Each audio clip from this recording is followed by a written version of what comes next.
हाय everyone, नमस्ते and welcome to pure science. हम लोग सॉल्व कर रहे हैं हिंदी व्याकरण के क्वेश्चन को। ठीक है, तो हिंदी व्याकरण का प्रैक्टिस सेट समझ सकते हैं या मॉक टेस्ट समझ सकते हैं। ठीक है, इसमें विभिन्न हिंदी व्याकरण से संबंधित क्वेश्चनों को हम हल करेंगे, प्रश्नों को हल करेंगे। ठीक है, तो बहुत सारे वीडियो अपलोड हो चुके हैं, आप जा कर के देख सकते हैं। ठीक है, चलिए शुरू करते हैं। स ध्वनि का उच्चारण स्थान है स। ये शक्कर वाला स है ना, शक्कर। हाँ, ये शक्कर वाला स का उच्चारण स्थान कौन सा है? मूर्धन्य या तालव्य या दंत्य या ओष्ठ? ठीक है, तो इसका उच्चारण स्थान है तालव्य यानी तालु, है ना, तालु, है ना। यानी कि स ध्वनि, स बोली स, तो आपका जीभ जो है तालु को टच करेगा, है ना। शक्कर वाला जब बोलेंगे ना, शक्कर, ठीक है, या शंकर, शंकर भगवान का, है ना, शंकर बोलिए, शक्कर बोलिए, ये वाला, है ना। तो आपका जो जीभ है ना तालु को टच करेगा, है ना, तो इसलिए इसका उच्चारण स्थान तालव्य है। ठीक है, नेक्स्ट क्वेश्चन देखते हैं। मूर्धन्य ध्वनियाँ कौन सी हैं? मूर्धन्य ध्वनियाँ उनको बोला जाता है जो मूर्धा यानी दांत, जैसे अपना ये मुंह है ना, इस साइड में दांत है सामने की ओर, यहाँ को मूर्धा बोला जाता है, यहाँ जस्ट ऊपर को तालु बोला जाता है। ठीक है, और यहाँ पर ओष्ठ भी होता है। ठीक है, जो ओष्ठ में दोनों ओठ को जो है ना टच होना चाहिए। ठीक है, तो उसके बाद दंत यानी जीभ जो है दांत में टच हो, मूर्धा यानी जीभ जो है मूर्धा में टच हो, और तालव्य यानी जीभ जो है आपके तालु में टच हो। ठीक है, तो इनमें से जो पूछ रहा है कि मूर्धन्य ध्वनियाँ कौन कौन सी हैं। ठीक है, तो देखिए, ये च छ ज झ ञ ट ठ ड ढ ण त थ द ध न प फ ब भ म, ये अलग अलग कैटेगरी में डिवाइडेड है। ठीक है, ये ओष्ठ वाले हैं। ठीक है, त थ द ध न ये दंत वाले हैं, ट ठ ड ढ ये मूर्धा वाले हैं। ठीक है, ठीक है, तो चलिए देखते हैं नेक्स्ट क्वेश्चन। ये ऑप्शन इज द करेक्ट। ठीक है, अगला देखते हैं। त थ द ध आदि का उच्चारण स्थान है त थ द ध ना। ठीक है, तो इनका उच्चारण मैं पहले बता चुका हूँ। ठीक है, अलग अलग डिवाइड करके अभी बताया है ना। एक दंत ओष्ठ, मतलब जिसमें दोनों ओठ टच हो, है ना, यानी वो प फ ब भ म वाला कैटेगरी होता है। फिर उसके बाद त थ द ध न, ये जो होता है दंत को यानी दांत को टच करता है। आप त बोलिए, थ बोलिए, द बोलिए, दांत को टच करेगा आपका जीभ जो है। ठीक है, तो ये दंत वाले में आ गया, है ना, दंत वाला category. Option B is the correct answer. त थ द ध न ये दंत वाला है। ठीक है, दांत वाला।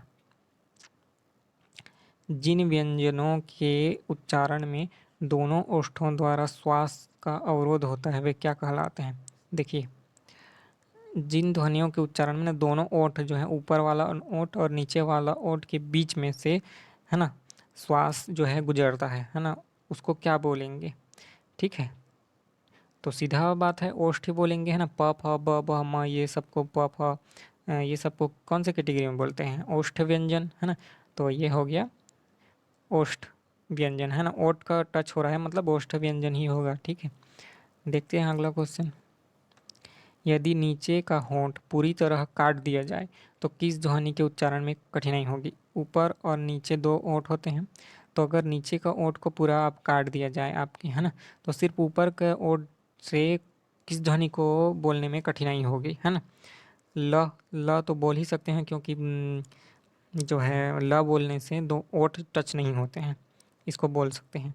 ब नहीं बोल सकते क्योंकि ऊपर का ओंठ और नीचे का ओंठ टच होता है। ब बोल के देखिए, ब बोलने से ऊपर का ओंठ और नीचे का ओंठ जो है टच होता है, इसलिए इसको नहीं बोल सकते।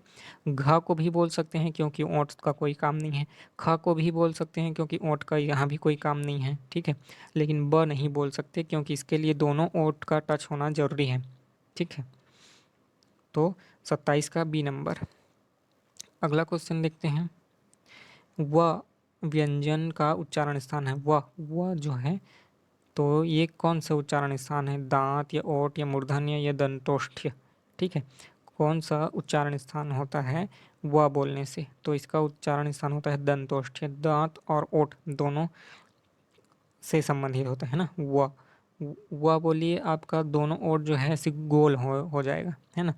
अगर आपका ओठ इस प्रकार से समांतर है तो वह बोलेंगे तो गोल टाइप का हो जाता है, ठीक है। और जो है जीभ जो है दांत को टच करने का प्रयास करता है, ठीक है। तो वह बोलिए स्पष्ट हो जाएगा, दंतोष्ठ्य है उच्चारण स्थान, ठीक है, वह ध्वनि का।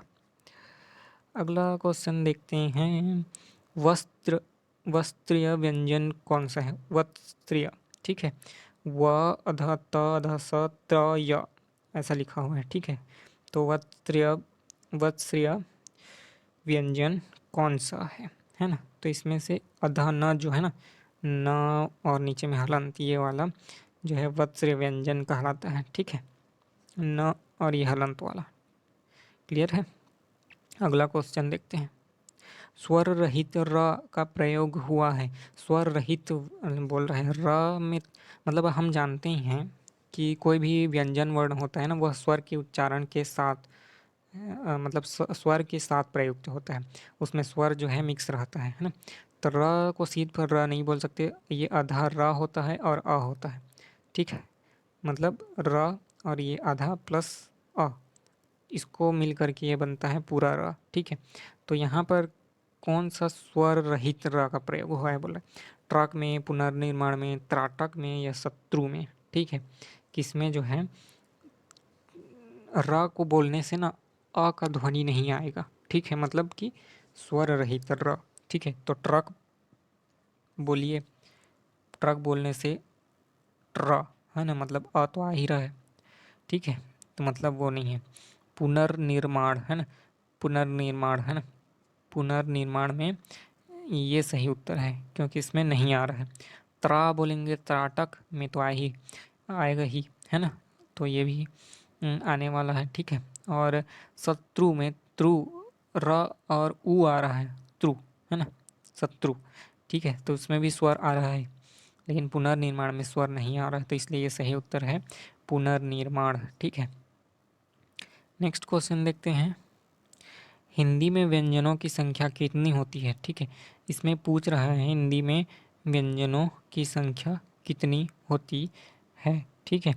हिंदी में व्यंजनों की संख्या होती है 33, है ना। ये सिर्फ मूल व्यंजन की संख्या का बात कर रहे हैं ना, संयुक्त व्यंजन या और जो अलग अलग टाइप के व्यंजन होते हैं उनका नहीं बोल रहा है, सिर्फ मूल व्यंजन की संख्या 33, स्वरों की संख्या 11 और दोनों मिलाकर के मूल वर्णों की संख्या हो जाती है 44, ठीक है, याद रखिएगा।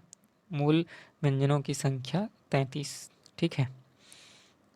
आगे देखते हैं, कंठ्य कंठ्य ध्वनियाँ कौन सी हैं जिसको बोलने से उच्चारण जो है गले से हो, कंठ यानी गला से संबंधित उच्चारण, जिनका उच्चारण गले से हो, तो उसका सही उत्तर है क ख ग घ।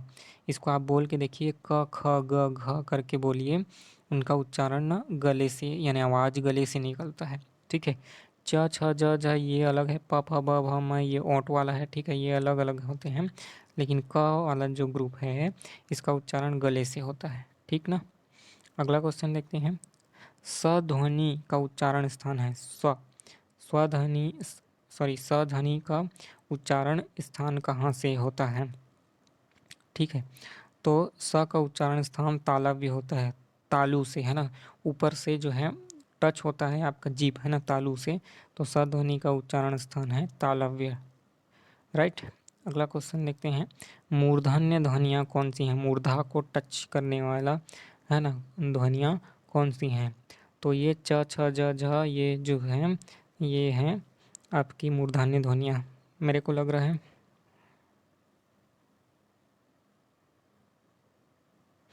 ये क्वेश्चन रिपीट हो रहा है यहाँ पर, हम लोग मैंने बनाया था तो वही अब रिपीट हो रहा है, ठीक है। चलिए देखते हैं, इसको आगे क्लियर करते हैं यहाँ तक, है ना। 30 तक जो है ना रिपीट हो गया है क्वेश्चन, ठीक है। यहाँ से नया क्वेश्चन स्टार्ट है, ठीक है। अगला क्वेश्चन है, निम्न में से अल्प प्राण वर्ण कौन से है, अल्प प्राण, ठीक है। अल्प प्राण और महाप्राण होता है, दो वर्ण, ठीक है। अल्प प्राण जिसको बोलने में कम समय लगता है, महाप्राण ज़्यादा, है ना, इस प्रकार से। तो कौन किसको अल्प प्राण वर्ण बोला गया है, अ आ को, या क ख ग को, या घ को, या फ और भ भ को। तो ये है सही उत्तर। क ख को बोला जाता है अल्प प्राण ध्वनियाँ, ठीक है। क्या बोला जाता है? अल्प प्राण ध्वनियाँ, ठीक है। नेक्स्ट क्वेश्चन देखें। निम्नलिखित में कौन सी बात गलत है? निम्नलिखित में कौन सी बात गलत है, यानी असत्य कथन की पहचान कीजिए, ठीक है। तो घ जो है सघोष है, घ सघोष है ना, महाप्राण दंत्य है। मतलब घ बोल के देखिए तो सघोष है ना, ब बोलिए ये सघोष है ना, ओष्ठ है ब, ठीक है, महाप्राण, ठीक है।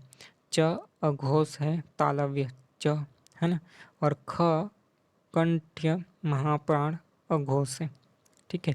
ख ये सही है, ये सही है, लेकिन ये गलत है, ठीक है, ये सही है। ब सघोष बोल रहा है, ठीक है, सघोष और ओष्ठ्य है ना। ओष्ठ्य तो है ब है ना, लेकिन सघोष नहीं है, अब महाप्राण बोल रहा है ना, तो ये गलत है। तो इसका मतलब सही उत्तर कौन सा हुआ? एक मिनट, सही उत्तर है ऑप्शन बी, ठीक। अगला क्वेश्चन देखते हैं। जिनके उच्चारण में स्वर तंत्रियों में कंपन न हो वे क्या कहलाते हैं? कंपन न हो बोल रहा है ना, तो वे क्या कहलाते हैं? अघोष कहलाते हैं, ठीक है। ऑप्शन दिया हुआ है यहाँ पर, घोष ध्वनियाँ, महाप्राण, अल्प प्राण और अघोष, है ना। तो घिसना नहीं चाहिए, स्वर तंत्र या घिसना मतलब कंपन, घिसने से कंपन होता है, ठीक है। तो जिनके उच्चारण में स्वर तंत्रियों में कंपन ना हो वो अघोष है, ठीक है, अघोष याद रखिएगा। यानी जिसको उच्चारण करने से घिसना, घिसाव ना हो, कंपन ना हो, है ना, वो अघोष कहलाती हैं। और जिनके वो उच्चारण से घिसाव हो या कंपन हो वे घोष स्वर्ण ध्वनियाँ कहलाती हैं, ठीक है, याद रखिएगा। तो इसी के आधार पर यहाँ पर बोला गया है सघोष अघोष, है ना। सघोष मतलब घोष के साथ, है ना, ब का उच्चारण जैसे बोलेंगे तो कंपन होगा, ऐसे बोल रहा है, ठीक है। अगला क्वेश्चन, प्रसन्नता में कौन सी ध्वनि है? प्रसन्नता, प्रसन्नता में कौन सी ध्वनि है? संयुक्त ध्वनि, संपृक्त ध्वनि, युग्मक ध्वनि या इनमें से कोई नहीं, ठीक है। तो प्रसन्नता में कौन सी ध्वनि है? युग्मक ध्वनि, ठीक है, प्रसन्नता में युग्मक ध्वनि है। अगला क्वेश्चन, निम्न में से महाप्राण ध्वनि नहीं है। कौन जो है महाप्राण ध्वनि नहीं है? क जो है ना महाप्राण ध्वनि नहीं है। बाकी के घ झ और या जो है ये महाप्राण ध्वनि है, ठीक है। इस पर इसको इंग्लिश के टर्म में भी समझ सकते हैं। क का जो है के, है ना, घ को है जी और एच भी रहता है, झ में जे और एच भी रहता है, इस प्रकार से, है ना। यह तो अलग ही कैटेगरी में है, यर अलग व, है ना, अलग कैटेगरी में है। तो ये जो है महाप्राण ध्वनियाँ हैं और क जो है महाप्राण ध्वनि नहीं है, ठीक, समझ में आ गया। तो चलिए देखते हैं नेक्स्ट क्वेश्चन। अघोष वर्ण कौन सा है? अघोष, है ना, अभी हमने बोले जिसका कंपन ना हो, है ना, उसको अघोष बोला जाता है।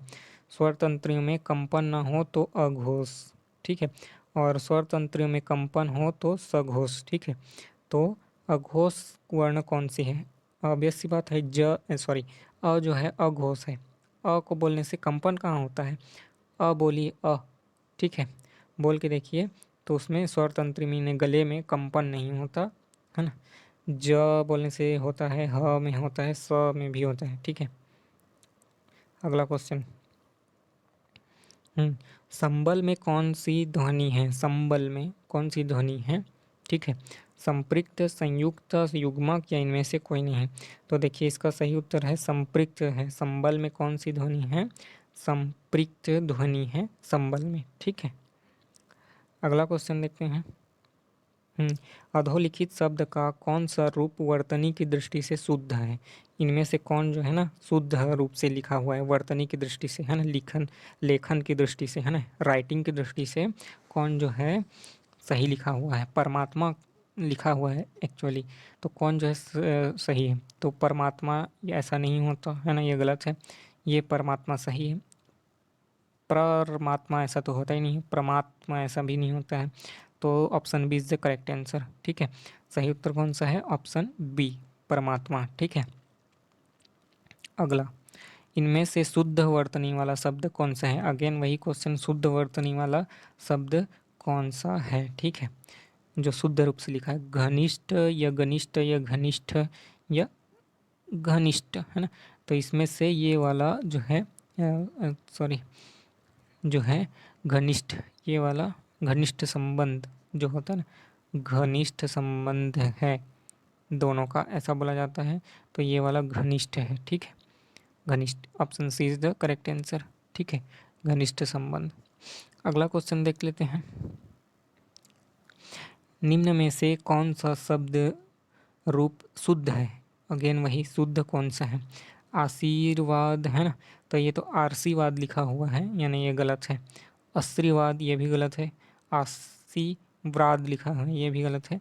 आशीर्वाद ये सही है, चौथा डी नंबर सही है, आशीर्वाद। आशीर, है ना, आशीर जो है ना, र आगे वाले में जाता है। आशीर तो बोल रहे हैं हम, वो सी के बाद र बोल रहे हैं, तो वो व में जाता है, ठीक है, अगले वाले में उसका जो मात्रा होता है। तो इसीलिए ये आशीर्वाद सही है, ठीक है। देखते हैं अगला क्वेश्चन।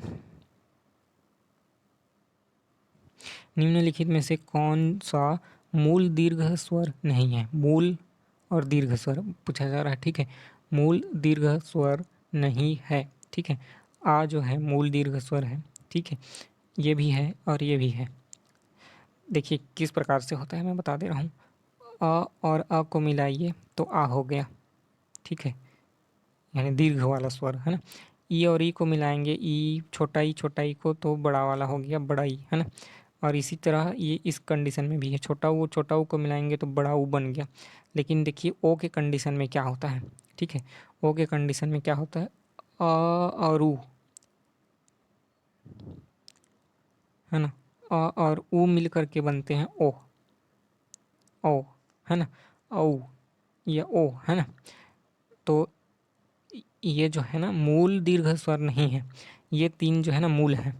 और ओ और औ जो है ये तो मूल नहीं है। ओ और औ जो है ना ये मूल वाले नहीं हैं, ठीक है। एक्चुअल जो ओरिजिनल मूल फंडामेंटल जो होता है ना, वो है ये ऊपर के तीन, है ना, मूल दीर्घ स्वर, ठीक है, याद रखिएगा हमेशा। अगला क्वेश्चन देखते हैं। हिंदी में ध्वनियाँ कितने प्रकार के होते हैं? हिंदी में ध्वनियाँ जो है कितने प्रकार की होती हैं? हिंदी में ध्वनियाँ, ये शायद क्वेश्चन गलत टाइप हो गया है, ठीक है। कितने प्रकार की होती हैं, इसमें आ ई उ ये ऐसा क्वेश्चन नहीं होना चाहिए था, दो तीन होना चाहिए था, ठीक है। यानी हिंदी में ध्वनियाँ कितने प्रकार की होती हैं, तो ये क्वेश्चन नहीं सही नहीं है। यहाँ देखते हैं, ठीक है। मात्रा के आधार पर स्वर कितने प्रकार के होते हैं? मात्रा के आधार पर स्वर जो है कितने प्रकार के होते हैं पूछा जा रहा है, ठीक है। तो इसका सही उत्तर है तीन।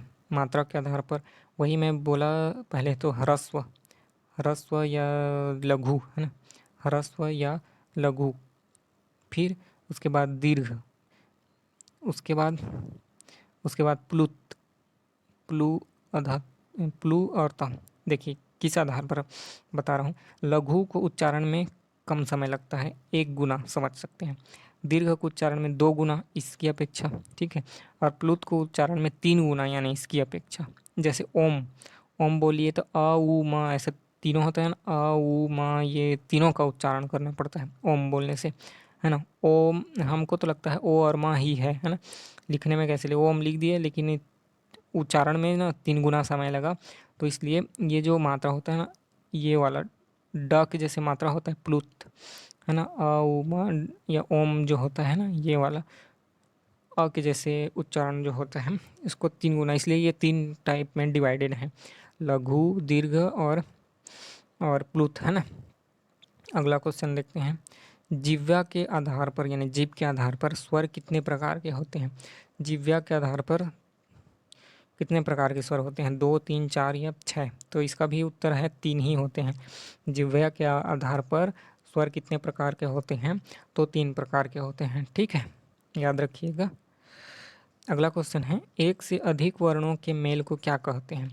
एक से अधिक वर्णों के मेल को क्या बोला जाता है? अक्षर या स्वर या व्यंजन या अनुस्वार? तो देखिए क्या बोला जाता है, एक से अधिक वर्ण, है ना। जैसे क लिखे हम लोग, तो ये अधा क प्लस अ, 2 ठो वर्ण है, तो क्या बनता है, क बनता है। ये क्या कहलाता है? व्यंजन, अरे सॉरी, व्यंजन, ठीक है। तो ये क क्या है? व्यंजन, है ना। ठीक है, तो दो वर्णों के मेल को, एक से अधिक वर्णों के मेल को क्या बोलेंगे? व्यंजन बोलेंगे। स्वर तो बोल नहीं सकते, अक्षर भी नहीं बोल सकते, क्योंकि अक्षर में ना सार्थक वर्णों का ये होता है। जैसे कमल लिखे तो क म ल, ये तीनों व्यंजन ही हैं, है ना। यानी कि तीनों व्यंजन, व्यंजन या स्वर और व्यंजन के मेल से जो बनता है ना, व्यंजन और स्वर के मेल से जो बनता है वो शब्द कहलाता है अक्षर, ठीक है। अनुस्वार तो होगा ही नहीं, है ना। तो क्या बचा? व्यंजन, है ना। दो वर्णों के या एक से अधिक वर्णों के मेल से बनता है व्यंजन, ठीक है। Option C is the correct answer. तो इस वीडियो में इतना ही रखते हैं, ठीक है। वीडियो लंबा हो जाएगा नहीं तो मिलेंगे अगले वीडियो में। अगर आपका कोई डाउट हो, सजेशन हो, तो आप कमेंट करके बता सकते हैं, पूछ सकते हैं, ठीक है। तो चलिए मिलते हैं अगले वीडियो में, तब तक के लिए नमस्ते, धन्यवाद, स्टे ट्यून्ड, थैंक यू।